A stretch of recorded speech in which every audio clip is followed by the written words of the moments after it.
Bonsoir, bienvenue à toutes et à tous à cette 7e édition de la soirée d'information sur le cancer de la prostate.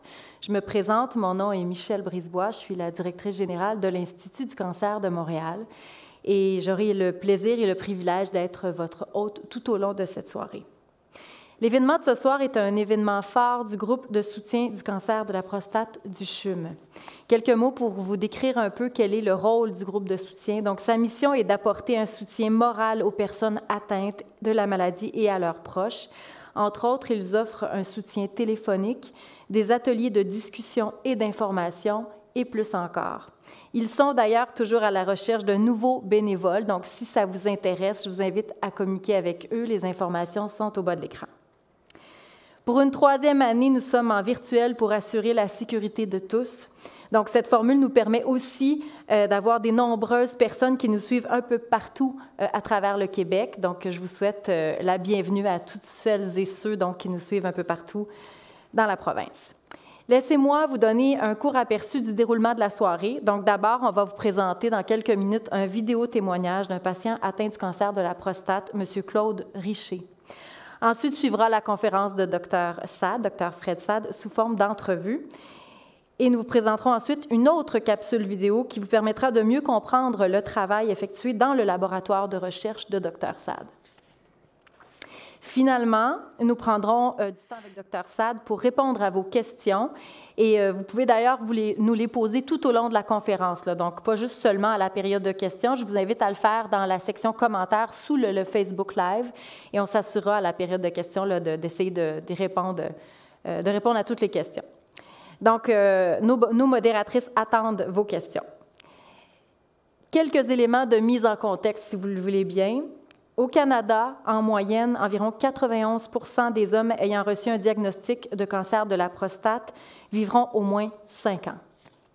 Le taux de mortalité par cancer de la prostate ne cesse de diminuer depuis 1994 grâce à l'amélioration des traitements et à la détection précoce. Bien que de nombreux hommes soient diagnostiqués avec ce type de cancer chaque année, plusieurs d'entre eux sont en rémission ou vivent avec la maladie en maintenant leur qualité de vie. C'est le cas de M. Claude Richer qui a accepté de nous livrer un témoignage rempli d'espoir parce que c'est un peu ça le thème ce soir, l'espoir. M. Richer, à vous. Comment vous vous êtes senti quand on vous a annoncé que vous étiez atteint du cancer de la prostate? Pour ma part, j'ai pris 2 semaines à être en petite boule chez nous dans mon sous-sol, à pleurer et à savoir qu'est-ce que je vais faire.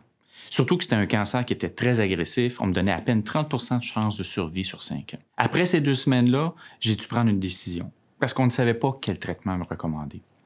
Je suis allé voir des spécialistes pour les opérations, des spécialistes de radiothérapie, hormonothérapie, et à l'époque, c'était les seuls traitements qu'il y avait disponibles. J'ai opté pour la radiothérapie. La radiothérapie, ça a été un rendez-vous quotidien, les jours de semaine, bien sûr, pendant 5 semaines. Et c'était, je dirais, ça avec la vessie pleine pour le traitement, le seul désagrément. Juste ça pour vous dire que le pire a été toujours et demeure encore aujourd'hui la nouvelle. La douleur, presque pas. Les inconvénients, peut-être, mais surtout aucune douleur. Mais la nouvelle a été une douleur, puis je dirais même une souffrance. Une souffrance parce qu'on ne veut pas parler de ça, on ne veut pas dire ça à nos proches. On ne veut pas scraper le week-end de quelqu'un qu'on aime parce qu'on va lui dire une mauvaise nouvelle de cette façon-là. Après les traitements de radiothérapie, j'ai eu des traitements, et j'ai encore aujourd'hui des traitements d'hormonothérapie. L'hormonothérapie, c'était comme un train qui me passait sur le corps quand ça a commencé.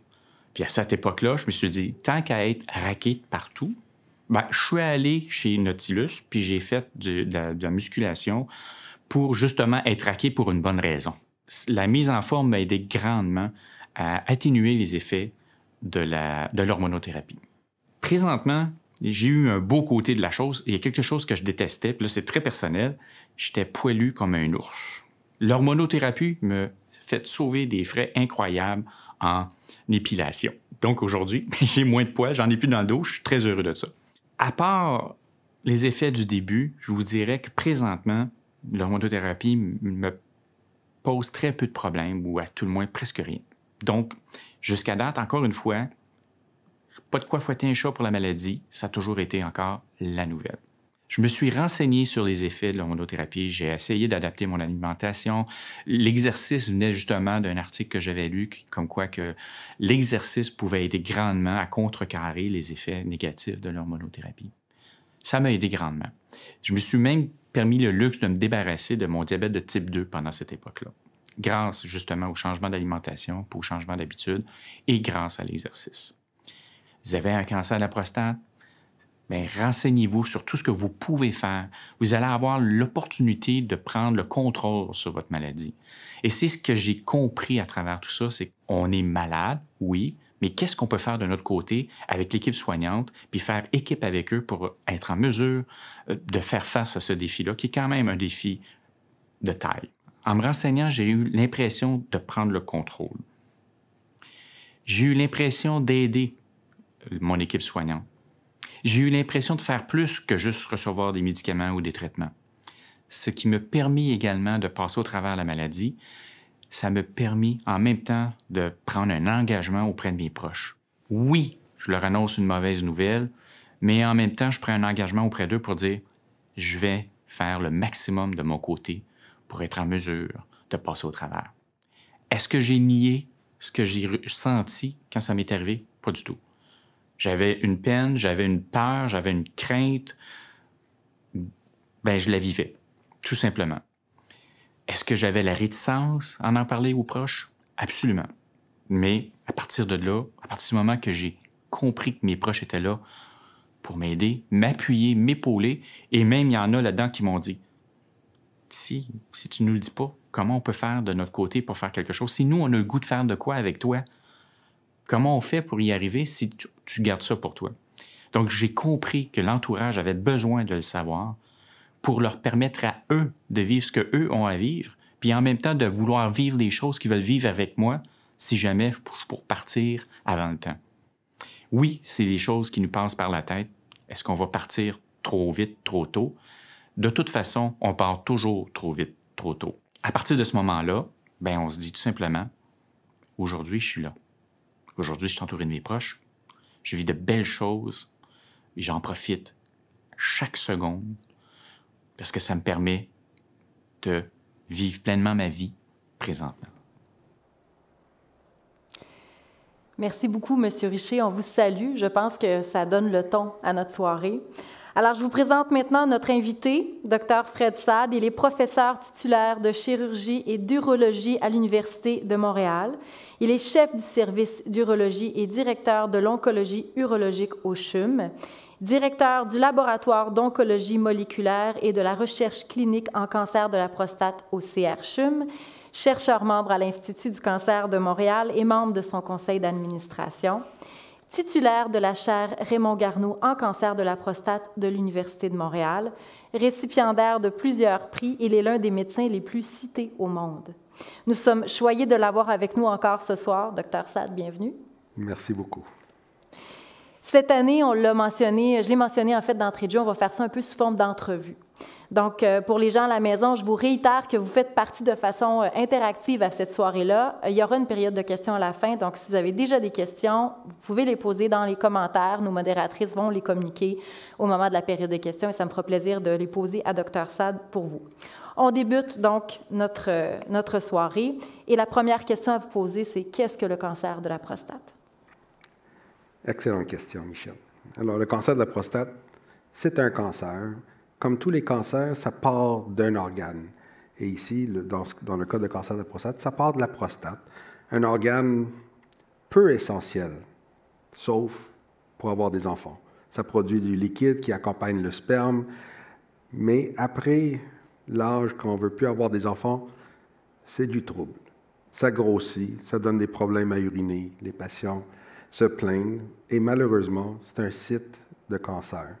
Le cancer le plus fréquent chez l'homme, vous l'avez bien dit, heureusement, la majorité vont être en vie après 5 ans.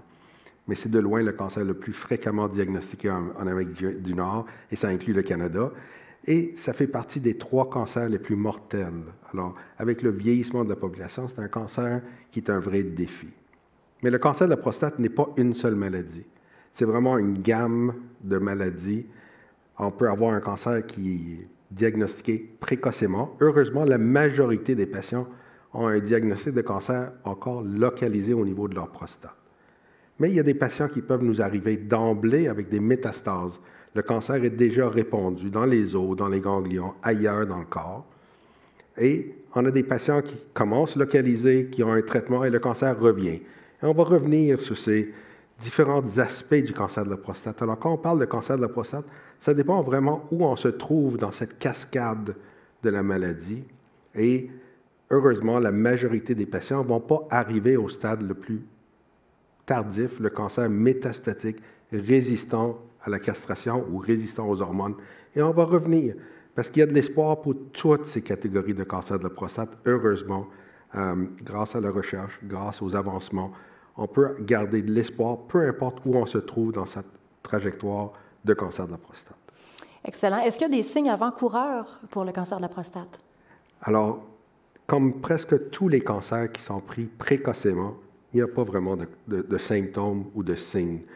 Vraiment, pour avoir un cancer pris localisé, il faut se faire examiner sur une base assez régulière si on veut espérer de l'attraper à un stade encore précoce. Les patients vont se plaindre de symptômes, de difficultés à uriner, un jet qui est plus faible, se réveiller la nuit, mais ça, c'est plus souvent à cause d'une prostate qui a grossi avec le vieillissement. Rarement dû vraiment au cancer. Donc, il ne faut pas penser que parce qu'on va uriner plus souvent la nuit, on a un cancer de la prostate, là. C'est pas ça. C'est pas ça. C'est souvent pas ça. Mais si c'est ça qui vous incite d'aller faire un examen et d'être évalué, heureusement, ça vaut la peine. Excellent. On parle souvent du test APS. Qu'est-ce que c'est que le test APS? Alors, le test APS, c'est une prise de sang. Le APS en français, antigène prostatique spécifique, ou en anglais PSA, c'est communément connu, Prostate Specific Antigen. C'est une prise de sang. Ça dose une protéine qui est produite exclusivement par la prostate. Alors, tous les hommes ont un niveau de PSA, mais si le PSA est plus élevé que ce qu'elle devrait l'être, ça peut être un premier signe qu'il y a peut-être un cancer là-dedans, et ça va nous inciter de peut-être aller plus loin. OK. On parle du test APS, mais comment est-ce qu'on diagnostique le cancer de la prostate? Alors, pour faire le diagnostic, c'est vraiment plusieurs étapes. Le toucher rectal n'est pas disparu. Il y a des hommes qui aimeraient penser qu'on n'a plus besoin d'examiner la prostate, mais ça fait encore partie de l'examen général de la prostate, parce que des fois, on peut avoir une petite bosse sur la prostate avec une prise de sang tout à fait normale. La prise de sang, vraiment, c'est le PSA, c'est vraiment ça qui a aidé à diagnostiquer des patients à des stades plus souvent guérissables que quand j'ai commencé il y a 30-35 ans comme résident, où ce que la majorité des patients nous arrivaient trop tard pour espérer une guérison si on se fiait juste aux doigts ou aux symptômes. Une fois qu'on a un des deux tests anormaux, soit le toucher rectal ou le PSA, mais là, on va faire une échographie de la prostate le plus souvent, et lors de l'échographie, on va faire des prélèvements au niveau de la prostate pour savoir au microscope, y a-t-il ou non des cellules cancéreuses. OK. Donc, c'est une combinaison d'examens, de différents tests. C'est ça. Alors, quand on décide de se faire checker, si tous les tests sont normaux, le toucher rectal et le PSA, on ne va pas plus loin. Okay. Les deux autres tests se réservent seulement si un des deux nous inquiète. Et plus récemment, on a inclus de plus en plus la résonance magnétique qui, des fois, ajoute une certaine précision. Est-ce qu'on devrait faire une biopsie ou pas? C'est assez nouveau. Ça commence à être répandu de plus en plus au Québec. OK. Et quels sont les critères observés pour déterminer comment on va traiter un cancer de la prostate? Alors, tout à fait. Alors, ce n'est pas tous les cancers qui ont besoin de la même intensité de traitement. Et parfois, il y a des cancers qu'on n'a même pas besoin de traiter. Un des éléments les plus importants, c'est le grade de Gleason. Alors, ça, c'est une gradation qui va être rapportée par le pathologiste pour nous dire les cellules ont l'air proches de la normale, mais sont cancéreux, ou sont totalement différents des cellules ou des glandes normaux. Alors, on va classer ça de 1 à 5, et ça va nous donner un score, parce que le cancer peut être hétérogène. Et si on a un score de 6, 3 plus 3, ça, c'est le meilleur score qu'on peut avoir. Okay. Et les chances de mourir d'un grade 3 plus 3 est presque 0. Alors, ces patients-là, dépendant de l'âge et tout, souvent, on ne va même pas les traiter, on va les observer. Une fois que ça commence à être du grade 3 plus 4, 4 plus 3, 4 plus 4, 9 ou 10, mais là, ça commence à être de plus en plus agressif et c'est là où il faut être plus agressif pour combattre la maladie. Et vous notez, le 7, ça peut être 3 plus 4 ou 4 plus 3. Alors, c'est la partie majoritaire qui va décider c'est quel chiffre qu'on met en premier. Alors, posez des questions à votre médecin quand vous le rencontrez. C'est quoi mon grade? C'est quoi mon score de glycine? Il va vous trouver brillant à savoir, ça vous intéresse, ces détails-là. Et après ça, il faut poser la question, je suis à quel stade de la maladie? Et le stade dépend beaucoup encore du toucher rectal ou la résonance magnétique. Est-ce que c'est un petit cancer caché dans la prostate ou est-ce que ça prend de plus en plus d'ampleur? Est-ce que ça déborde de la prostate? Et surtout, est-ce que c'est répandu ailleurs? Oui. Bien, un peu comme le disait M. Richer, une fois qu'on a reçu la nouvelle, là, il faut poser des questions, pas s'arrêter seulement à ça, parce qu'il est possible d'avoir une belle espérance de vie malgré un diagnostic de cancer de la prostate. Absolument. Et des fois, on n'a même pas besoin de traiter. Alors, posez des questions. Il faut savoir de quoi on parle, parce qu'il ne faut pas s'arrêter, vous avez un cancer, monsieur. Parce que le mot cancer peut faire perdre connaissance à des gens, et on voit les annonces, mais il faut poser des questions parce que le cancer, comme j'ai dit, c'est une gamme de diagnostics et savoir d'où on part pour mieux comprendre qu'est-ce qui va être offert comme traitement pour ce qu'on a. On essaie de personnaliser les traitements. Ce n'est pas un traitement pour chaque personne avec un cancer de la prostate. Faire équipe avec son médecin, en fait. Hein? Absolument. Et c'est apprécié par les médecins. Un patient qui est proactif va souvent participer plus à ces traitements et comprendre pourquoi et avoir des attentes réalistes de ce qui va se passer. Très intéressant. Une fois qu'on a un diagnostic, bon, évidemment, on parle d'options de traitement. Si on aborde ce volet-là, donc des traitements, on va toucher aux plus connus parce qu'il existe, on pourrait en parler longtemps, mais si on s'attarde donc aux plus connus, ma première question, ce serait, on parle souvent de chirurgie, on entend parler de chirurgie ouverte ou de chirurgie laparoscopique ou robotique. Qu'est-ce que c'est la différence? Excellent. Alors, une fois qu'on a le diagnostic, et je dois parler un peu de catégorie de risque, parce qu'on ne peut pas mettre tout le monde, comme je dis, dans le même panier. Alors, quand un patient se présente avec un PSA ou un APS en bas de 10, un score de glycine 6, un stade minuscule au niveau de le volume du cancer, on appelle ça un bas risque. Et aujourd'hui, au Canada, plus que 90% des patients à bas risque n'ont pas besoin d'être traités immédiatement. On va les surveiller, on va attendre, voir si ça progresse ou pas. À l'autre extrême, il y a des cancers à haut risque, un peu comme M. Richer qui parlait, où ce qu'un PSA peut être au-dessus de 20, le score de glycine entre 8 et 10, ou quand on l'examine, ça déborde carrément de la prostate. Ça, c'est un haut risque. Ça, c'est vraiment le genre de situation de M. Richer, où ce que, malheureusement, les chances de guérison sont faibles. Alors, il faut être très agressif pour contrôler la maladie. Après ça, tous les autres sont dans un risque intermédiaire. Et la façon qu'on va traiter, parce que la chirurgie fait partie importante des choix thérapeutiques, va être décidée selon le grade, le stade. Mais quelque chose qu'on fait rarement pour les autres cancers, on s'attarde à l'âge et l'espérance de vie surtout du patient. Parce que là, c'est une course. Tout le monde va mourir. Oui. Hein? Alors là, on regarde le cancer, on dit, si ce cancer-là va prendre plus que 15 ans à causer des problèmes, et que quelqu'un à 75, 80 ans, pas en parfaite santé, mais peut-être le cancer n'aura pas le temps de donner des problèmes et on peut dire que le traitement risque d'être pire que la maladie chez certains patients. Et après ça, si c'est localisé, on peut offrir tous les choix thérapeutiques. Et si c'est métastatique, mais on va revenir sur les options thérapeutiques. Alors, pour revenir à votre question, on parle de chirurgie. Et les options qu'on a, c'est d'avoir une chirurgie ouverte, où ce qu'on utilise nos mains pour sentir la prostate et l'opérer. Et on a le robot. Le robot remplace les mains pour opérer, mais c'est quand même le chirurgien qui opère avec le robot. Le robot assiste le chirurgien. Il ne fait rien de lui-même. Il a zéro intelligence. OK? Alors, quand on parle d'intelligence artificielle, il n'y a rien d'artificiel là-dedans. Okay. L'intelligence, c'est dans le cerveau de celui qui opère. Et il faut être habile. Un ou l'autre, il y a une certaine habileté. Et au bout de la ligne, c'est la même opération. C'est l'incision qui est différente. Ça va être 4 ou 5 petits trous pour le robot et ça va être une incision en bas du nombril pour une chirurgie ouverte.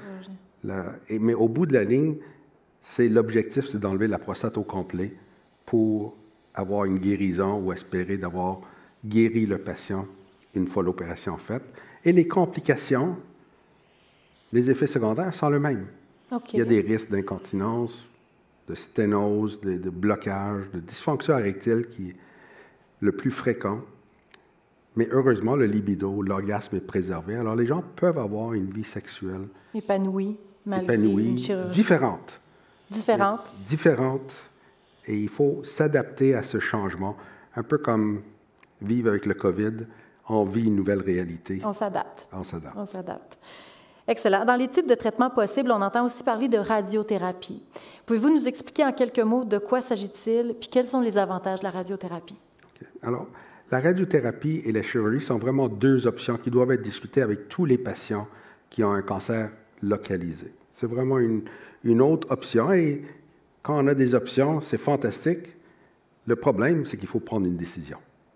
Il faut que le patient dise, OK, qu'est-ce que je préfère? Me faire enlever le cancer avec une opération ou avoir de la radiothérapie et éviter une opération. Les deux sont des excellents traitements avec des avantages et des désavantages pour chacun. Mais quelqu'un qui dit, moi, je préfère éviter une opération, la radiothérapie est excellent.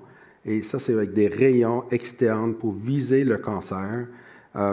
Et c'est devenu très sophistiqué. Les complications ont diminué parce que c'est beaucoup plus précis.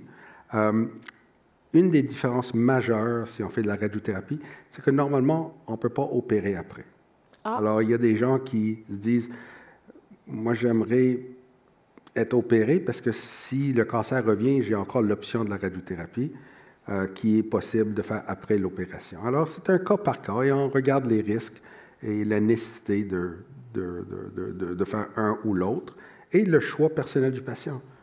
Il y a un peu moins de complications avec la radiothérapie. Si un patient dit « je suis prêt à peut-être risquer un peu plus de récidive et avoir moins de risques sur ma continence ou une dysfonction érectile ». On revient encore à la discussion avec son médecin, hein, la proactivité. Oui, et ça, c'est une discussion qui peut être assez longue. Quand, dans certains cancers, il n'y a aucun choix, la discussion est très courte.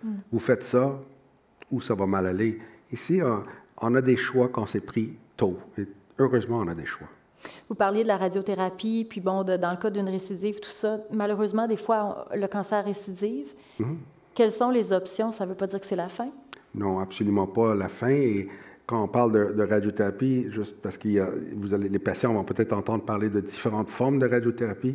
Il y a la curithérapie qu'on peut des fois ajouter à la radiothérapie externe, des implants radioactifs directement dans la prostate, qu'on peut combiner. Et pour certains patients, on peut même mettre des petits implants radioactifs dans la prostate, comme vous voyez à la radiographie, tous ces petits grains de riz là. Et ça, c'est pour des cas qui sont des cancers assez bas risque, où ce qu'on peut implanter et espérer tuer le cancer de l'intérieur. Alors, il ne faut pas que le cancer soit agressif ou qu'il y a des risques à déborder, parce que ces rayons-là se confinent vraiment à l'intérieur de la prostate. OK.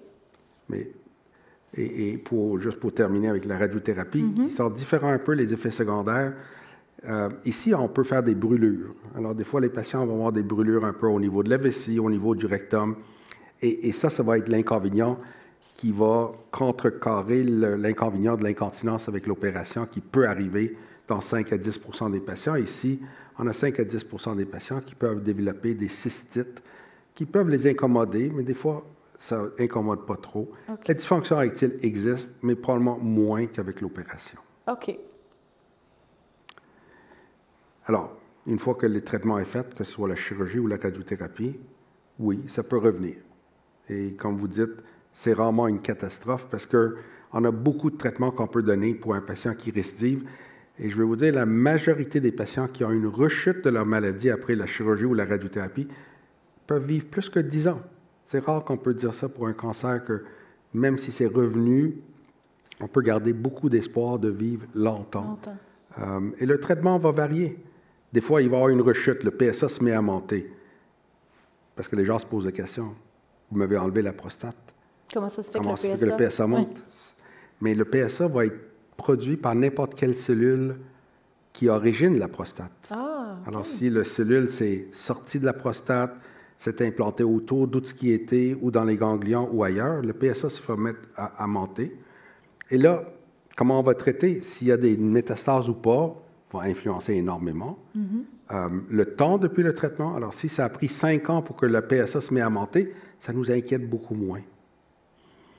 On va regarder aussi quel type de traitement initial. Si c'était de la chirurgie et le PSA se met à monter, on peut faire de la radiothérapie. Si c'est après la radiothérapie, mais là, on va faire plus souvent de l'hormonothérapie. Mais ce qu'on va regarder le plus, c'est la vitesse que le PSA monte. Ça c'est l'indicateur. Ça, c'est l'indicateur. Alors, c'est pas assez de dire le PSA monte, mais la vitesse qui monte va nous indiquer à quel point c'est agressif et à quel point c'est urgent d'instaurer un traitement. Excellent. Vous avez mentionné l'hormonothérapie. Peut-on faire plus que l'hormonothérapie? Oui, alors, l'hormonothérapie de base, c'est une des prix Nobel pour un urologue né au Canada.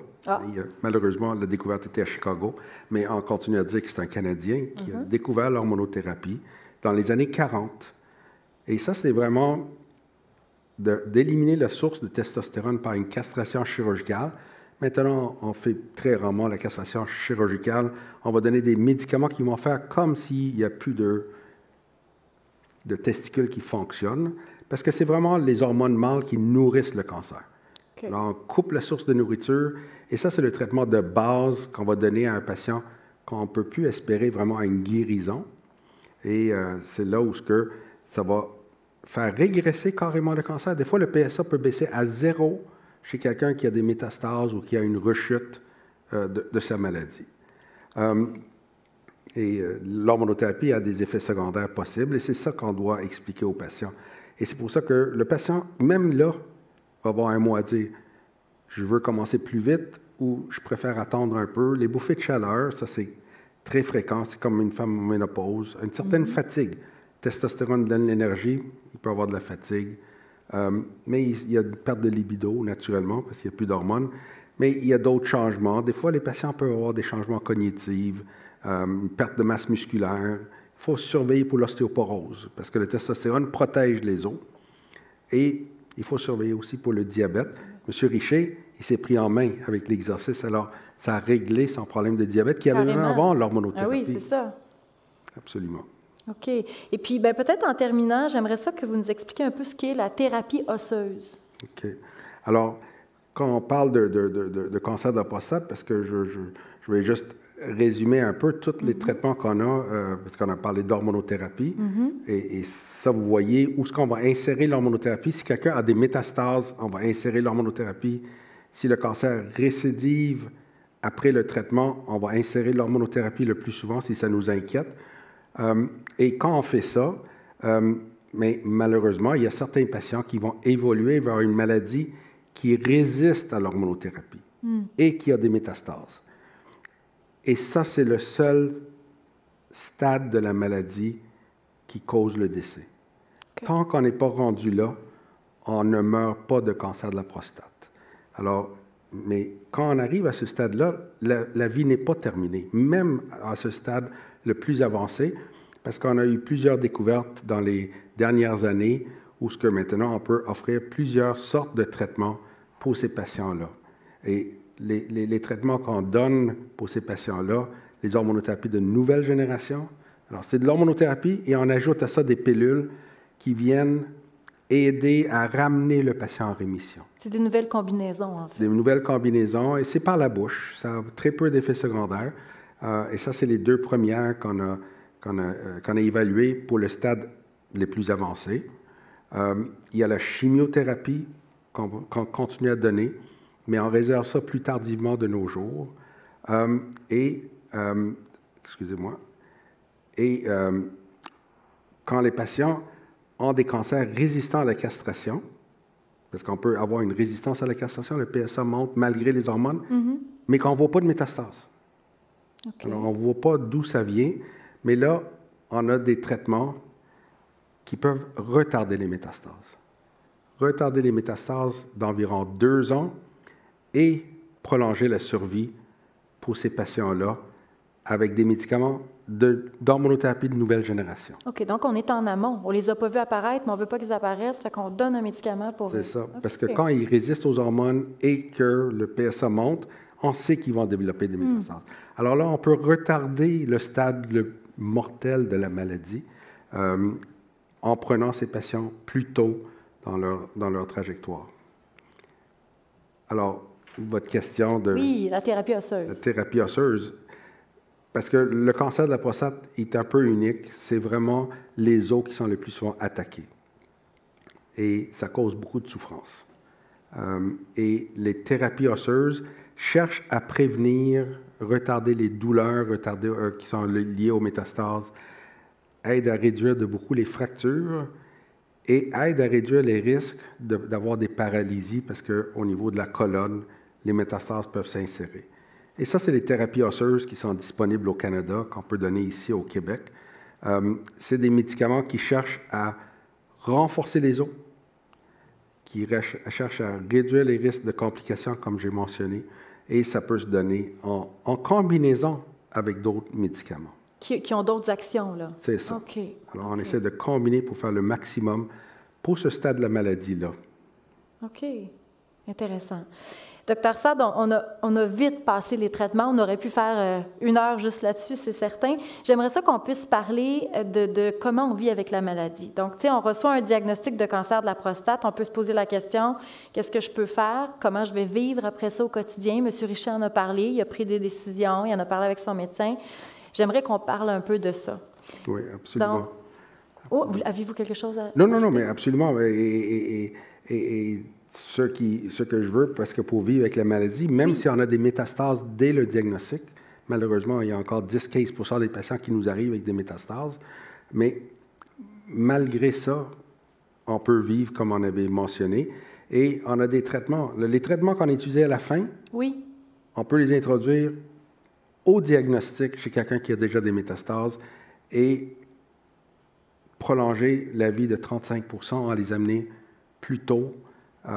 Alors ça, c'est vraiment, ça a changé la façon qu'on traite ces patients qui arrivent avec des métastases et qui, avec d'autres maladies, auraient souvent pas plus qu'1 an à vivre, mais ici, on peut espérer souvent plus que 5 ans de survie. Bien, et j'ai des patients qui vivent plus que 10 ans, malgré le fait qu'ils sont arrivés avec des métastases. Donc, ouais. Non, allez-y, excusez-moi. Non, c'est... J'allais juste dire, donc, on peut arriver, recevoir une nouvelle, un diagnostic, puis dire, c'est métastasique, mais malgré ça, il y a des options, il y a des choses qu'on peut faire. Et comme vous avez dit, c'est le thème de ce soir, c'est l'espoir.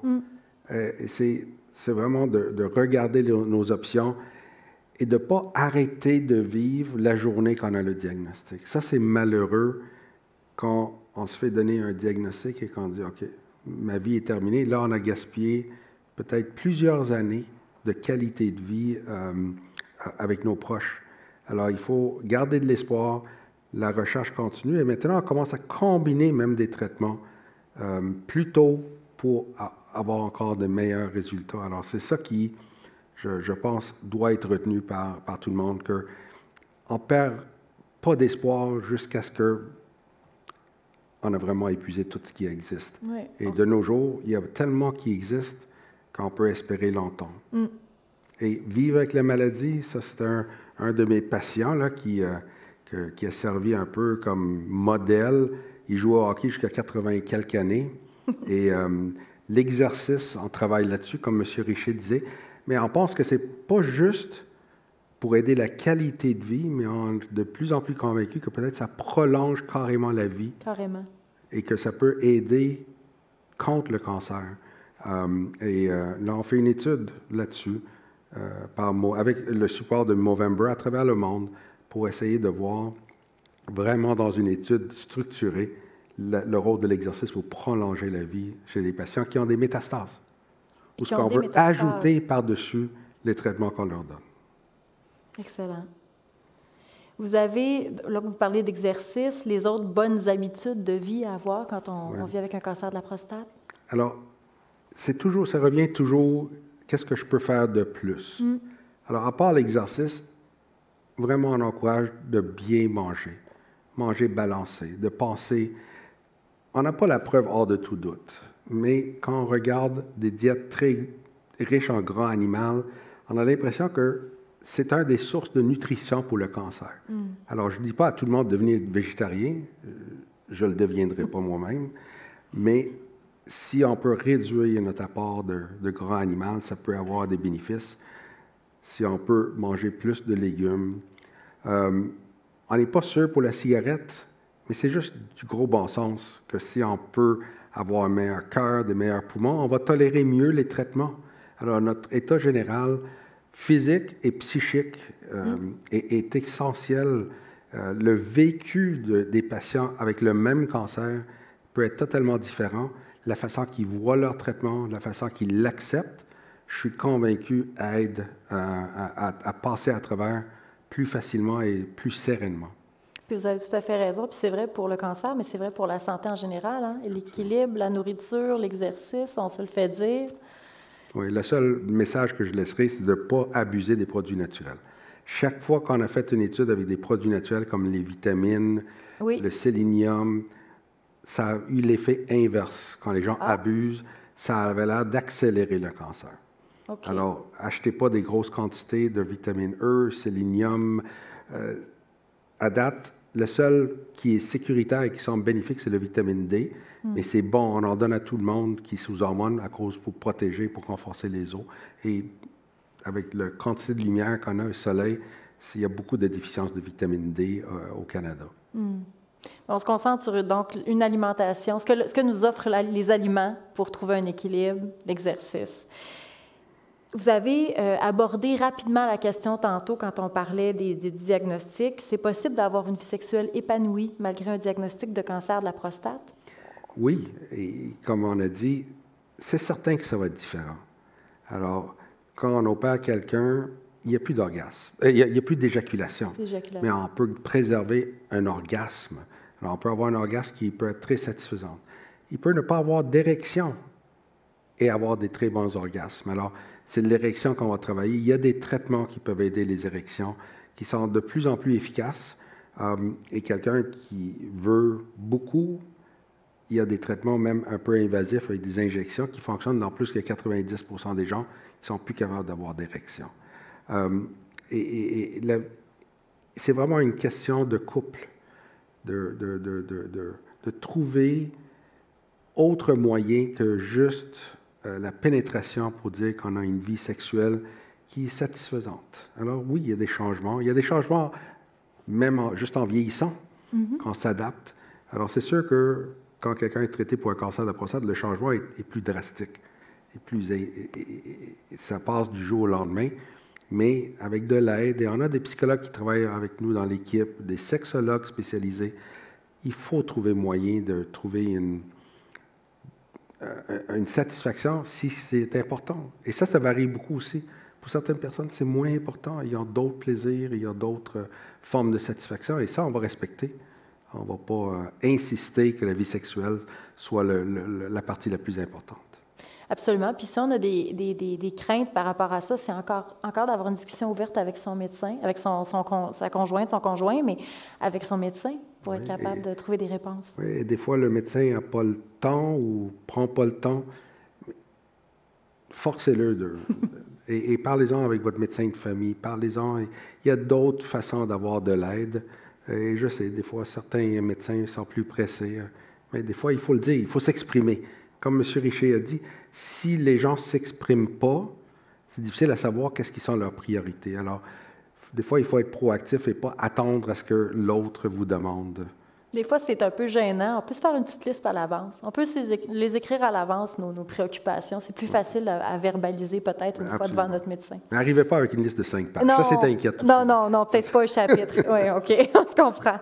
Tantôt, M. Richer a touché quelque chose d'important dans son témoignage, puis j'étais contente qu'il le fasse. Il a parlé de ses proches. Il a dit, sur le coup, j'étais réticent, je ne voulais pas inquiéter ou faire de la peine à mes proches, gâcher leur week-end. Puis quand je me suis ouverte, puis j'ai compris qu'eux avaient aussi besoin de sentir qu'ils pouvaient m'aider, j'ai compris quelque chose. Quand on est un proche aidant d'une personne qui a un cancer de la prostate, qu'est-ce qu'on peut faire? Mais, premièrement, être à l'écoute. Et je pense qu'il faut écouter, laisser parler, laisser pleurer. C'est correct. C'est un changement dans la vie. Et aussi, on a beau, des fois, expliquer, c'est un cancer qui ne donnera pas de problème pour plusieurs années, mais les gens arrêtent au mot cancer. Alors, il faut être à l'écoute et il faut encourager de parler parce que, malheureusement, il y a encore beaucoup d'hommes qui se referment quand ils ont des problèmes.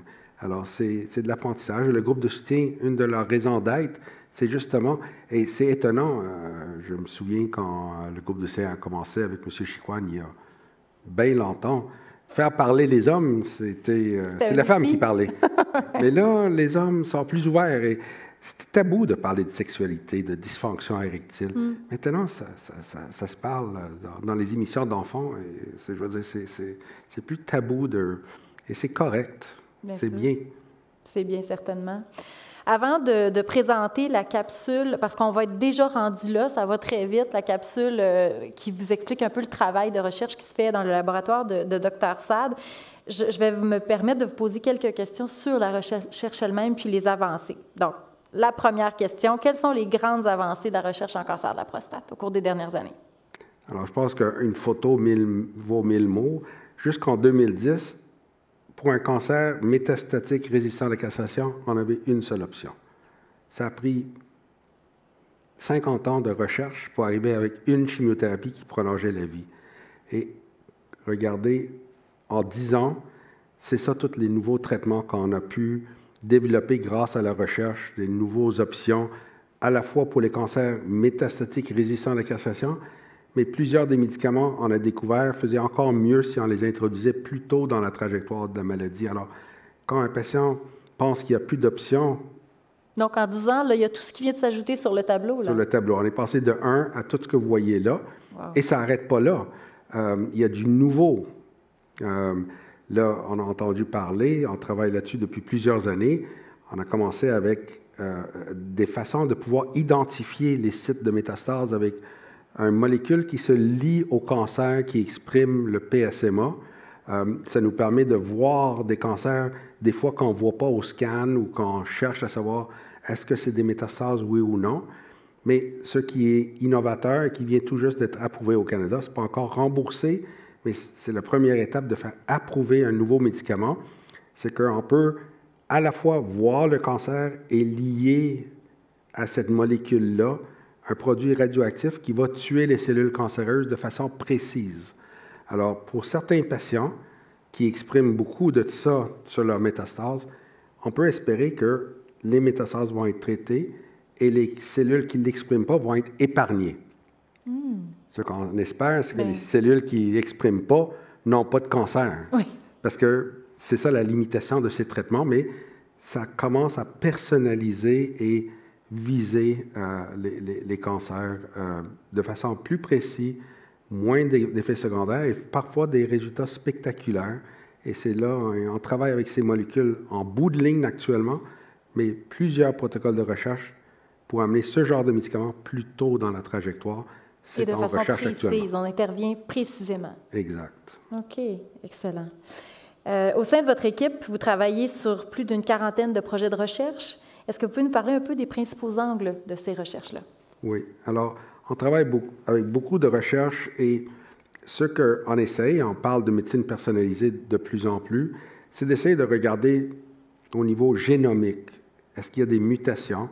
Et une des mutations qu'on a découvert en cancer de la prostate était déjà connue en cancer de l'ovaire et du sein.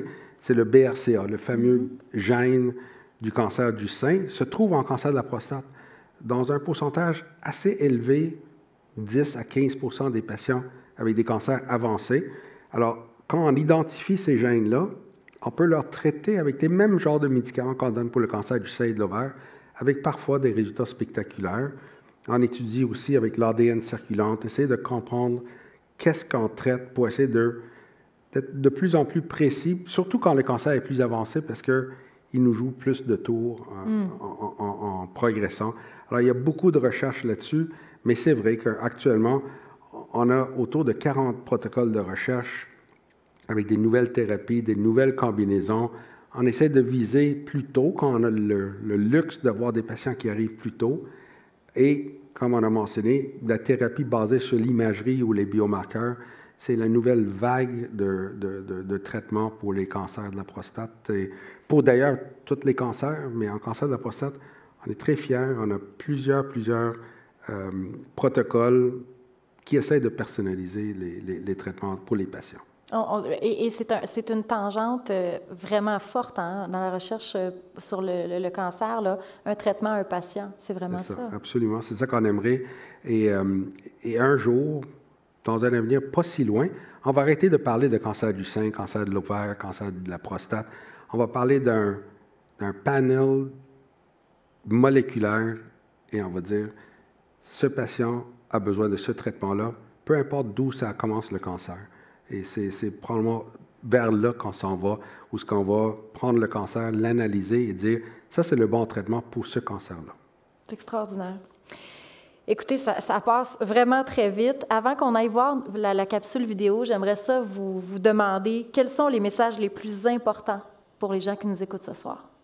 C'est sûr que dans le peu de temps qu'on a eu, on ne pouvait pas tout couvrir, mais si on peut continuer à parler, parce qu'on n'a pas parlé beaucoup de dépistage, mais le dépistage sauve des vies. Il faut juste le faire de façon intelligente, parce qu'on peut dépister beaucoup de monde, mais il faut de la recherche encore pour décider qu'est-ce qui est le meilleur traitement pour le patient qui est nouvellement diagnostiqué. Et d'éviter le surtraitement, mais aussi éviter le sous-traitement des patients diagnostiqués. Le traitement du cancer localisé continue à s'améliorer avec un taux de guérison de plus que 90% quand il est pris à temps et on réduit de plus en plus les effets secondaires. La radiothérapie, la chirurgie ont beaucoup avancé pour améliorer la guérison tout en réduisant les effets secondaires. Quand on parle d'espoir, là, 90% quand c'est pris à temps, c'est pas un petit chiffre? Oui, et on parle de guérison. Et on parle de guérison. On ne parle pas juste de rémission. Rémission, c'est excellent, là. Oui, Il ne faut pas sous-estimer. Mais il y a des gens qui m'arrivent et que je leur dis, je ne peux pas vous guérir. Mais on peut espérer de vous mettre en rémission pour plusieurs années. Et je pèse mes mots. Parce qu'il ne faut pas qu'un patient pense que c'est la fin parce qu'on ne peut pas utiliser le mot de guérison. Et c'est ça qu'il faut comprendre. On veut rendre une maladie incurable en maladie chronique. Et je dis souvent, on n'a jamais guéri un diabétique, jamais guéri un hypertendu, mais on a appris à contrôler. Oui. Même l'HIV est un bel exemple. Une maladie mortelle il n'y a pas si longtemps. Maintenant, les gens vivent une vie aussi longue à cause des traitements qui permettent de rendre ça une maladie chronique. Le traitement du cancer avancé a vu des avancées spectaculaires. On a tellement plus à offrir. Avant, on avait juste l'hormonothérapie, parfois de la chimio, mais rien d'autre. Maintenant, ça a vraiment avancé. Et je pense que si on peut conclure, les hommes, leurs familles, je pense, doivent garder de l'espoir pour le présent. Et on a beaucoup de patients qui arrivent à un moment, ils sont traités, ils ont une rechute. Là, tout d'un coup, on a un nouveau traitement expérimental, ils en profitent, ils ont une autre rechute, il y a un autre traitement expérimental, et ils peuvent faire plusieurs années, parce que la recherche continue pendant qu'ils ont leur maladie. Alors vraiment, on peut être optimiste. Et je pense que le groupe de soutien, pour les gens qui veulent avoir de l'information, qui veulent parler avec d'autres qui ont vécu ce qu'ils vivent, peut démystifier et aider beaucoup. Vous parliez tantôt de l'importance de la santé psychologique autant que physique, puis de prendre de bonnes habitudes, de saines habitudes pour faire attention à sa santé globale. Le groupe de soutien, c'est une excellente solution pour essayer de s'aider dans cette démarche-là. Je suis bien d'accord avec vous. Bien, écoutez, pour mieux comprendre ce dont on vient de discuter, je vous mène directement à une brève incursion dans le laboratoire de Dr Saad. Donc, on s'en va en vidéo et on vous revient tout de suite après.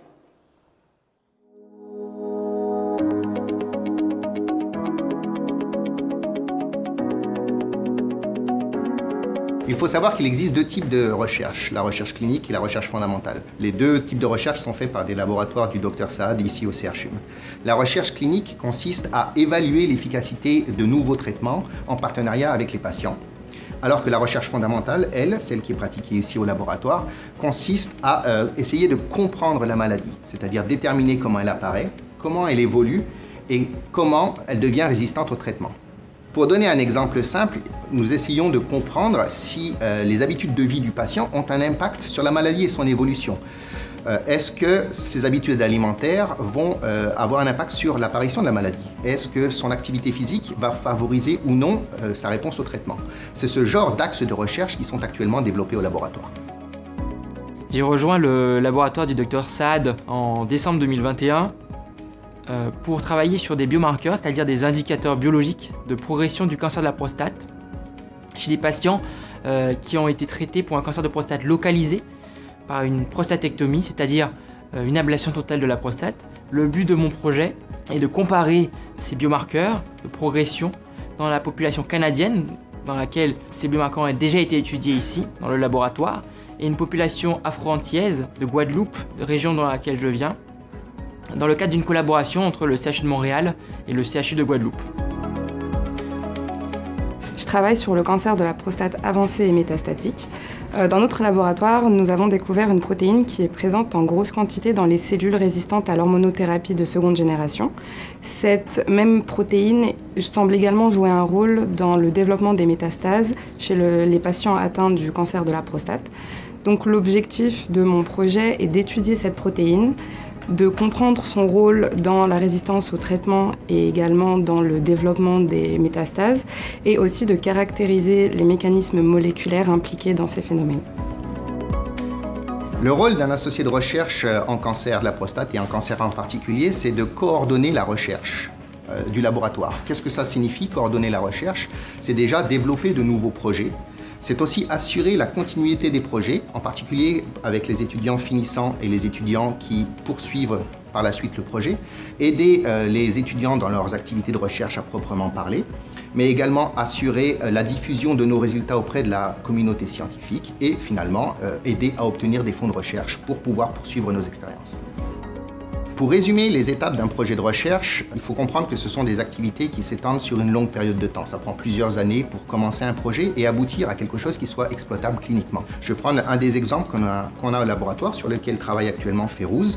C'est une protéine que l'on a découverte qui semble avoir une importance particulière dans le développement du cancer et dans les formes particulièrement dans les formes les plus agressives de la maladie. Les étapes suivantes qu'on a mis en place, c'était de tâcher de trouver un moyen de bloquer l'action de cette protéine pour avoir un effet efficace pour contrer la maladie. On a réussi à obtenir des éléments qui nous permettent de déterminer à la fois un médicament qui pourrait contrer la maladie, mais aussi comment fonctionne ce médicament, et ça c'est important. L'étape suivante, qu'on espère pouvoir mettre en place très bientôt, c'est en partenariat avec la recherche clinique, commencer à tester ce médicament avec des patients pour confirmer qu'en ciblant cette protéine, il est possible de lutter contre les formes les plus agressives de la maladie. J'ai rejoint le laboratoire pour ma maîtrise à l'automne 2021, puis je travaille sur la collaboration à l'intérieur même des tumeurs. Donc, plus la tumeur va grossir, moins que les cellules au centre de la tumeur vont avoir accès à l'oxygène. Puis on a trouvé une nouvelle protéine qui est plus exprimée en absence d'oxygène. Donc, mon rôle à moi, c'est en fait de trouver c'est quoi le rôle de cette nouvelle protéine-là dans la croissance tumorale. Pour aider la recherche contre le cancer, la réponse la plus facile, ça serait de dire le nerf de la guerre, c'est l'argent. Mais en fait, la recherche, c'est pas que l'argent. La recherche, c'est également la participation des patients. Lorsque un patient se rend au CHUM pour être opéré, on va lui demander de signer un consentement. Ce consentement va nous permettre de collecter la tumeur pour pouvoir faire progresser la recherche. Le but de nos recherches, c'est de guérir le cancer de la prostate.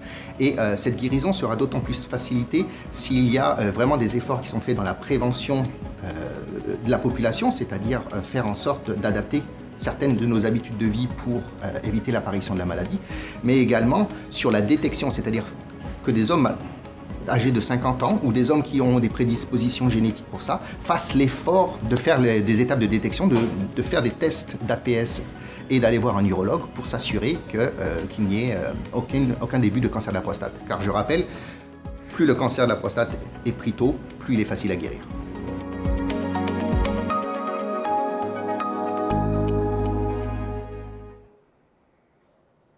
Merci beaucoup pour cette superbe vidéo.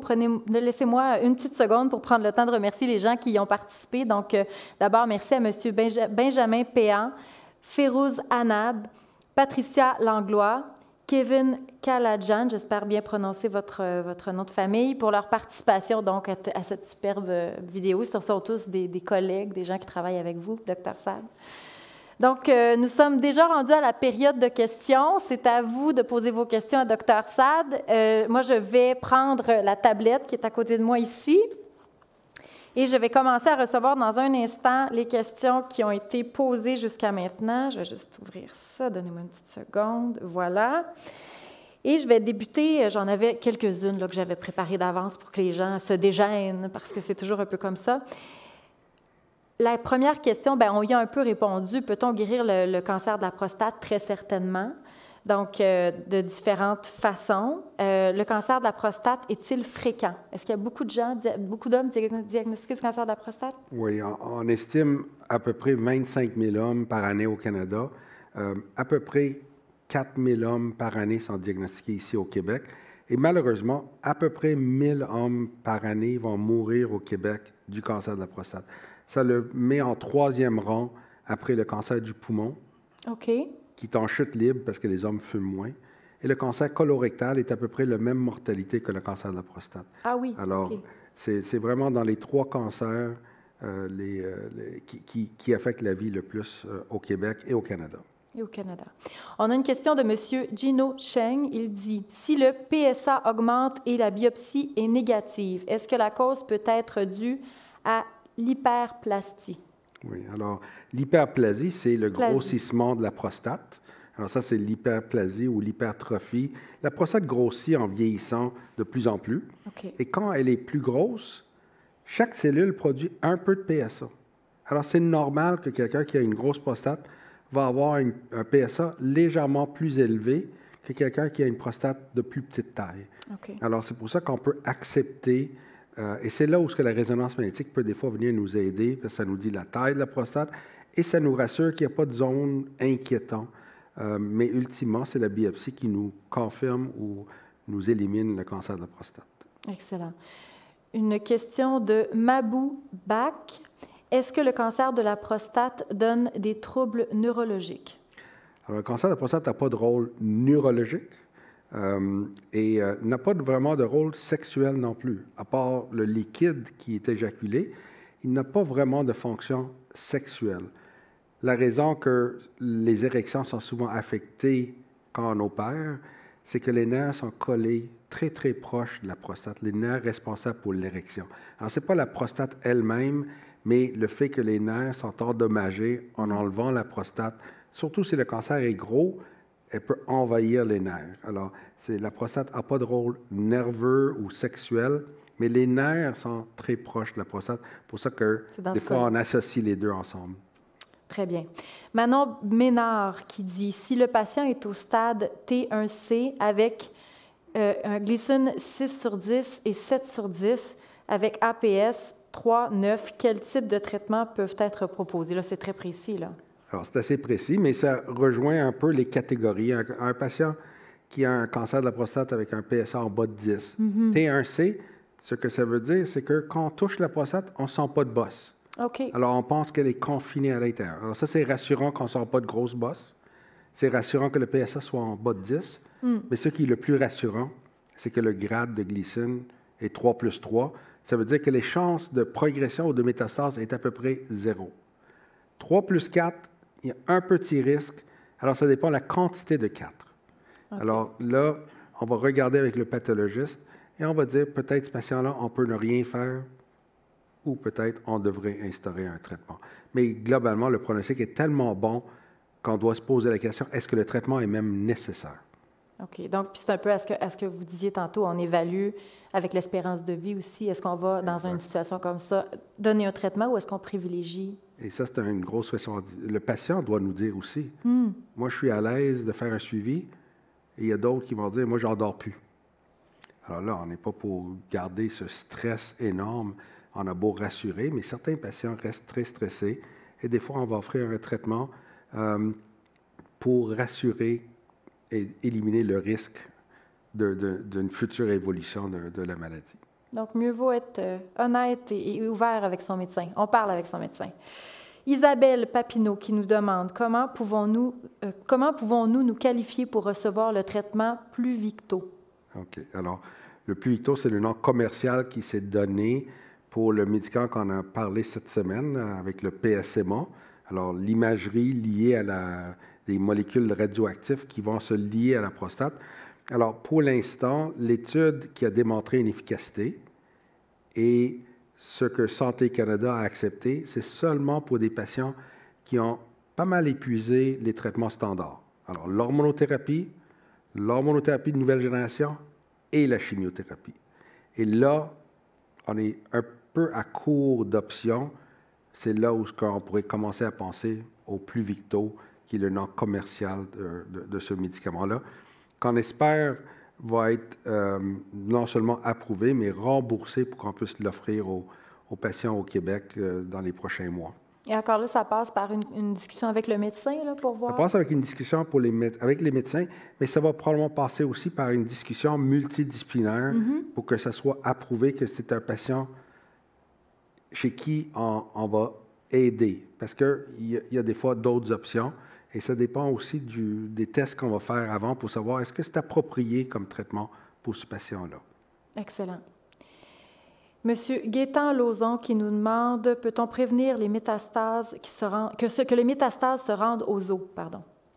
Alors, la réponse est oui. Alors, on peut prévenir les métastases, comme on a montré, un patient qui commence à progresser malgré les hormones, qui n'a pas encore de métastases, il y a des médicaments qu'on peut donner en prévention des métastases. Mais il faut voir le cas par cas, la vitesse que le PSA augmente. Mais oui, il y a des moyens. Et c'est ça qu'on cherche. Quand on donne les hormones chez quelqu'un qui a une rechute, la raison qu'on le donne, c'est que si un patient nous inquiète, qui va devenir métastatique, on peut agir avant les métastases, mais encore personnalisé. Il y a des patients qui sont mieux de rien recevoir parce que le cancer évolue tellement lentement que les hormones vont avoir plus d'effets secondaires que de bénéfices. Alors, le cas par cas, poser des questions. Pourquoi vous m'offrez ça ou pourquoi vous ne me l'offrez pas? Des patients qui arrivent, des fois, ils font bouger les choses. Ils posent des questions à leur médecin. J'ai lu ça. Et des fois, ça oblige le médecin de reviser un peu qu'est-ce qui sont les nouveaux traitements. Les patients enseignent des patients. Et des patients enseignent des patients. Les patients enseignent des médecins souvent aussi. Le patient fait partie de l'équipe traitante. Oui. Hein? Il y a un rôle à jouer. Oui, mais un médecin qui fait beaucoup de choses, des fois, il doit se garder au courant de tout, mais un patient qui est pris avec quelque chose va lire beaucoup. Absolument. Le danger, c'est que des fois, sur l'Internet, on peut lire beaucoup d'affaires et là, on devient très mêlé. Alors, cherchez l'information, ce groupe de soutien, des livres qui sont bien faits et posez des questions à vos spécialistes. Discuter avec les gens qui peuvent nous renseigner de façon, je dirais, sécuritaire plutôt que de lire tout ce qu'on lit sur Internet qui peuvent des fois être effrayants. Et vos chums à taverne, c'est bon. Buvez avec eux, mais posez pas de questions de comment vous faire soigner. Parce que malheureusement, mon chum m'a dit que ça c'est peut-être pas toujours la même chose. Oui, absolument, absolument. Monsieur Luigi de Repentigny qui dit « À quel âge devons-nous faire des suivis pour la prostate? » Alors, ça c'est une question qui est toujours difficile à répondre parce qu'il n'y a pas de recommandation de faire un dépistage systématique. Mais quelqu'un qui veut être proactif, on suggère à partir de 50 ans de se faire examiner la prostate, faire surtout un PSA. Si quelqu'un a une histoire familiale, le père, frère, a eu des cancers de la prostate, on recommande, si on veut être proactif, de commencer à 40 ans. Si un patient est connu dans la famille d'avoir un gène de BRCA, absolument, à partir de 40 ans. Okay. Parce que ces patients-là sont beaucoup plus à risque de faire des cancers et de faire des cancers agressifs. C'est toujours désolant quand un patient vient d'une famille avec du BRCA qui n'a jamais eu de PSA et qui m'arrive avec des métastases. C'était totalement... On aurait pu prévenir cette situation-là. Donc, ce qu'on fait, c'est qu'on en parle à notre médecin généraliste, puis on dit, bon, là, moi, j'ai un historique dans ma famille, j'aimerais ça pouvoir commencer à surveiller ça. C'est ça la façon de faire? Oui, et j'en connais beaucoup de médecins de famille. Je suis marié à une, là. On ne peut pas tout savoir. Alors, le patient peut dire, regardez, j'ai su que j'aimerais voir directement un spécialiste parce que je suis inquiet. C'est correct. Absolument, absolument. Moi, j'aime beaucoup cette question, vous comprendrez. Comment puis-je aider la recherche sur le cancer concrètement? Mais pour aider la recherche, c'est sûr que si les gens sont capables de contribuer monétairement, Benjamin disait que l'argent était important, mais ce n'est pas la seule chose, naturellement. Mais aider la recherche, des fois, si on se fait offrir un protocole de recherche qui est approprié pour nous, pensez pas que vous êtes cobaye. Okay? J'entends ça, je veux pas être... C'est souvent des opportunités d'avoir quelque chose de nouveau. Et tous les médicaments que vous avez vus dans la liste ont tous passé par des protocoles de recherche. Alors, les patients qui ont fait partie des protocoles l'ont eu des années avant que ça soit sur le marché. Alors, il y a des patients que, grâce au protocole de recherche, ont vécu des années plus qu'il y aurait pu. Alors, contribuer, c'est des fois faire partie de la recherche, s'informer et supporter par les fondations. Et être le premier à bénéficier peut-être d'une option nouvelle. Oui, absolument. Et aider la future génération. Les effets secondaires des traitements touchent-ils tous les patients? Est-ce que tout le monde a systématiquement des effets secondaires dépendamment des traitements qu'ils reçoivent? Je dirais que tout le monde a des effets secondaires des traitements. L'intensité des effets secondaires va varier beaucoup. Il y en a qui prennent l'hormonothérapie et ils me traitent de menteur parce qu'ils n'ont pas eu d'effets secondaires ou ils ont eu à peine quelques bouffées de chaleur. C'est sûr que la libido, mais ils disent, mais c'est bien moins pire. Mais je préfère expliquer et en mettre plus. Et la même chose avec les opérations, de leur dire qu'ils ont des gros risques d'incontinence, surtout au début, et que ça va s'estamper, et qu'ils reviennent me dire, mais j'ai à peu près pas eu d'incontinence, mais je préfère être traité de menteur comme ça que l'inverse, que d'avoir minimisé, parce qu'il ne faut jamais minimiser. Non. Et comme ça peut être physique, mais c'est aussi très psychique, le vécu de nos effets secondaires. Alors, oui, il n'y a aucun traitement qui ne peut pas avoir d'effets secondaires. Ça n'existe pas. Mais des fois, il y en a peu, et on essaie de les traiter et de les aborder, et pas les ignorer. La pire affaire, c'est d'ignorer les effets secondaires. Il faut en parler et il faut voir s'il y a des solutions. Certaines fois, il n'y en a pas de solution. On va faire des exercices pour l'incontinence, on va donner des médicaments pour la dysfonction érectile, mais il faut en parler et pas souffrir en silence. Pas souffrir en silence, tellement.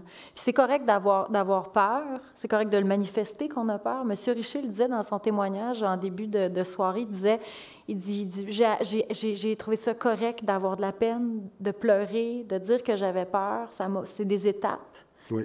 Hein, donc, il n'y a pas de mal à... Il faut pouvoir le dire. Oui, mais à un moment donné, il faut reprendre l'envie. Oui, absolument. Alors, oui, c'est correct, le choc est là, mais après ça, il faut se dire, mais est-ce que je vais pleurer jusqu'à ma mort ou je vais recommencer à profiter de la vie? On passe à l'autre étape. Oui, oui. On passe à l'autre étape. Excellent. Bien, écoutez, je sais pas s'il y a d'autres questions en ligne. Je pense que là, pour l'instant, on les a toutes passées. Je sais certainement, on va en recevoir d'autres, donc on pourra vous transmettre. Dr Saad, avant d'aller aux remerciements, je vais vous laisser le mot de la fin. Est-ce qu'il y a des choses qu'on n'a pas dites ce soir qui seraient importantes d'être mentionnées? Je pense qu'on a couvert beaucoup et s'il y a des choses à retenir, c'est que c'est leur corps, les hommes, et leurs conjoints, conjointes. S'il y a des gens proches, ils vous aiment. Et ils peuvent les accompagner. C'est très, très enrichissant quand il y a plus que la personne qui est là, qui me regarde avec des yeux, des fois. Soyez accompagnés, posez des questions et surtout gardez de l'espoir. C'est vrai. Puis les proches aidants vivent des choses aussi à travers ça. Donc, si c'est possible de vivre ça ensemble, dans l'amour, dans la communication, on a toutes les raisons de le faire. On devrait le faire. Excellent. Bien, merci infiniment, Dr Saad. Toujours un grand, grand plaisir de vous écouter. Tellement fascinant, tellement inspirant. Je tiens à vous remercier, tous et chacun qui avez assisté à la soirée de ce soir, et je vous invite à retourner, en fait, si vous ne l'avez pas déjà fait, là, à reprendre l'information pour communiquer avec les gens du groupe de soutien si vous le souhaitez. Voilà, je le vois au bas de l'écran. N'hésitez pas, c'est vraiment un beau groupe, ils sont là pour vous, et on est à la recherche de bénévoles, donc si jamais vous avez envie d'être bénévole pour le groupe de soutien, bien, je vous invite à les contacter, ils sont vraiment formidables.